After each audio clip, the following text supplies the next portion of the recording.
The white shooter, mass shooter, is always, was he mentally ill? Right. Deranged, loner, lone wolf. The Muslim killer is always a terrorist fueled by ideology. I always say, if you believe the view of Muslims presented by some in the media, we're immune to mental illness. It's kind of cool. Right. We have some inbuilt immunity. We can't be mentally ill. Right. We're just kind of ideologues. But if you look at the coverage, Joy, the word terrorism is not used for people who are not Muslims. That's the problem. We've been conditioned to believe that a terrorist attack is only an attack carried out by a brown dude with a beard shouting something in Arabic. Right. When, of course, the statistics show otherwise. The ADL says that 3/4 of the terrorist deaths in the United States over the past decade were carried out by far-right domestic white nationalist terrorists.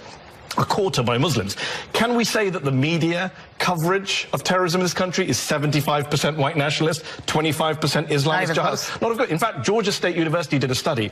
They found that a Muslim terrorist gets 4.5 times as much coverage of his crime as a non-Muslim terrorist. Right. 4.5 times. Well, think about the killer in Las Vegas who gunned down hundreds of people. It's hard to even remember him. He's gone. It's Nobody talks about him anymore. No one talks about him. Here's a statistic for you. The Georgia State guys found that a non-Muslim terrorist has to kill, on average, 7 people more than a Muslim terrorist to get equal coverage as a Muslim terrorist. Yeah. That's a hashtag media fail. And I'm always reminded of that old viral tweet that terrorism is one of the only areas where white people do most of the work and get none of the credit.